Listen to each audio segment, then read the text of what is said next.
Salam sejahtera tuan-tuan dan puan-puan yang dihormati. Anwar perlu lebih berani, bukan puaskan semua hati semua, kata TMJ. Perdana Menteri Anwar Ibrahim tidak seharusnya mengambil jalan terlalu selamat dan mesti lebih tegas dalam membuat keputusan, tidak bersifat populis, kata Tunku Mahkota Johor Tunku Ismail Sultan Ibrahim. Menerusi podcast Keluar Sekejap yang dihoskan oleh bekas Ketua Pemuda UMNO KJ dan bekas Ketua Penerangan UMNO Syaril Hamdan, katanya Anwar perlu lebih banyak melaksanakan dan berani dan membuat keputusan. Tunku Ismail berkata sejajar dengan keinginan Anwar untuk melihat negara ini berjaya, dia perlu lebih berani dalam membuat keputusan dan bukannya memuaskan hati semua orang. Memang niat nak sesuatu itu ada, tapi dia perlu lebih banyak melaksanakan atau berani dalam membuat sebarang keputusan. Tak boleh jaga hati setiap orang, katanya. Buat apa keputusan demi kebaikan, buat apa saja keputusan untuk negara, sungguh pun kadangkala perlu jadi pembenci, katanya. Pada masa sama, Tunku Ismail berpandangan Anwar akan berdepan kesukaran sepanjang pemerintahan Sultan Johor Sultan Ibrahim Iskandar yang bakal ditabalkan sebagai ahli yang di-Pertuan Agong tahun hadapan. Salam sejahtera tuan-tuan dan puan-puan. Dulu PH bantah, sekarang kitar semula kaedah bayar PTPTN, kata Wan Saiful. Wan Saiful Wanjan PN Tasik Gelogor menyindir kerajaan berhubung cadangan kaedah pembayaran balik pinjaman Perbadanan Tabung Pendidikan Tinggi Nasional melalui kaedah income contingent loan seperti diumum Perdana Menteri Anwar Ibrahim. Dakwanya pada Disember 2018, dia telah mengemukakan cadangan sama, iaitu skim potongan gaji berjadual atau income contingent loan payment. Namun sejurus pengumuman tersebut, dia mendapat bantahan dan tekanan daripada beberapa pimpinan Pakatan Harapan. Kata bekas pengurusi PTPTN itu, antara yang memberi tekanan termasuk Anwar dan Ketua Pemuda PKR pada masa itu, Akmal Nasrullah Muhammad Nasir. Anwar dan Akmal membantah dan memberikan tekanan kepada saya kerana tidak bersetuju dengan skim ICLR yang saya umumkan, katanya pada sidang media di Parlimen. Kata Wan Saiful, Akmal ketika itu meminta agar pelaksanaan skim ICLR itu ditangguhkan manakala Anwar dikatakan mahu menghantar nota berkaitan keresahan beberapa peminjam kepada Menteri Pendidikan dan pengurusi PTPTN. Sekarang sudah jadi YB dan timbalan menteri, bantahan pun lenyap, katanya. Salam sejahtera tuan-tuan dan puan-puan. Siva Kumar akan beri kerjasama kepada PAK. Jawatan Kuasa Kira Wang Negara PAC telah memanggil Menteri Sumber Manusia V. Siva Kumar Khamis ini untuk memberi keterangan dalam prosiding berhubung isu pengurusan dana latihan dan keberkesanan program latihan pembangunan sumber manusia. Siva Kumar dalam kenyataan hari ini beliau dipanggil ke prosiding berkenaan kerana HRD Corporation merupakan syarikat berhad menurut jaminan di bawah seliaan Kementerian Sumber Manusia. Beliau berkata adalah wajar baginya memberi keterangan kepada PAC berhubung beberapa prosedur dan operasi HRD Corp yang akan membantu dalam proses siasatan berkenaan.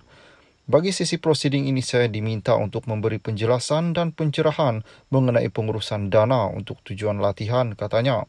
Saya menggesa semua pihak untuk menghormati prosiding ini dengan sewajarnya dan mengelak spekulasi yang menjejaskan serta mempengaruhi peranan PAC dalam proses siasatan ini, katanya.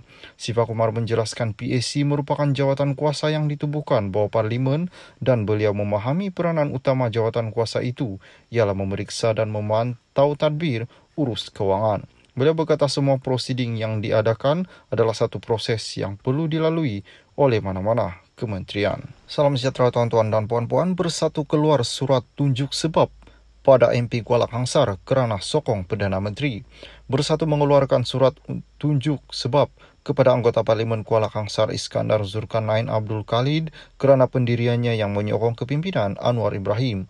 Majlis Pimpinan Tertinggi Bersatu juga antara lain membincangkan kedudukan Ahli Parlimen Kuala Kangsar.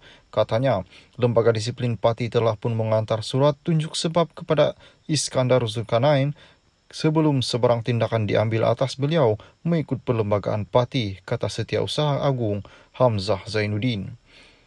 Iskandar Zulkarnain pada 12 Oktober lalu mengumumkan sokongan itu atas alasan mahu menguji sama ada Anwar ikhlas memberikan peruntukan kepada anggota parlimen yang menyokong dasar kerajaan.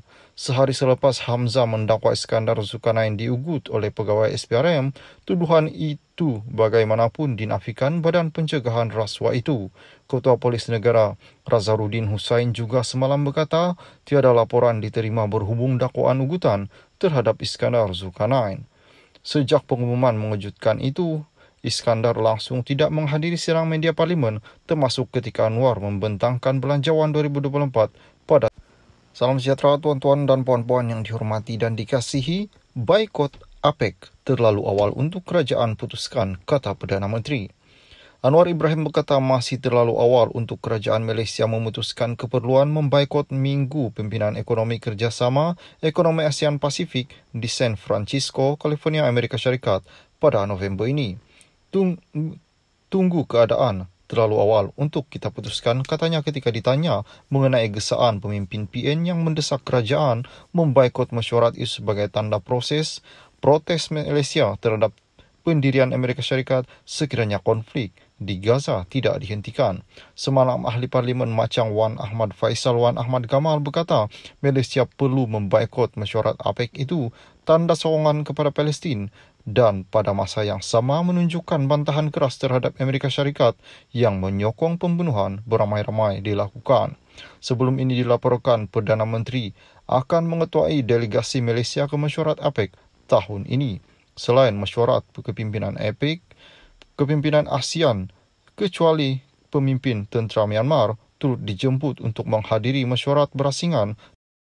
Salam sejahtera tuan-tuan dan puan-puan, kata Sarani, kerajaan Perak rugi jutaan ringgit akibat petani di Tambun. Kerajaan negeri Perak mengalami kerugian jutaan ringgit akibat tindakan kumpulan petani Tambun yang mengusahakan aktiviti pertanian secara haram di tapak projek Silver Valley Technology Park milik Perbadanan Kemajuan Negeri Perak. Menteri Besar Perak Datuk Seri Sarani Mohamad berkata kerugian itu disebabkan tindakan petani tersebut tidak membayar premium dan cukai tanah pertanian serta lesen kependudukan sementara sejak mereka mengusahakan aktiviti pertanian secara haram sejak 11 tahun yang lalu. Sebab itu kita buat keputusan kita nak legalize usaha mereka. Kita berganti tanah supaya pun mereka dapat membayar premium tanah dan tol kepada kerajaan negeri, katanya. Beliau bercakap kepada pemberita selepas menyampaikan bantuan cermin mata bagi program Yayasan Perak iSinar 2023 bersempena Majlis Bicara Profesional dan apresiasi Menteri Besar bersama warga pendidik di Dewan Datuk Haji Hasbullah Pejabat Pendidikan Daerah Hulu Perak di Gerit hari ini. Pada Selasa, polis menahan 4 individu termasuk pengerusi Parti Sosialis Malaysia, Dr. Michael Jayakumar, kerana cuba menghalang pengusiran petani di Kantan Tambun.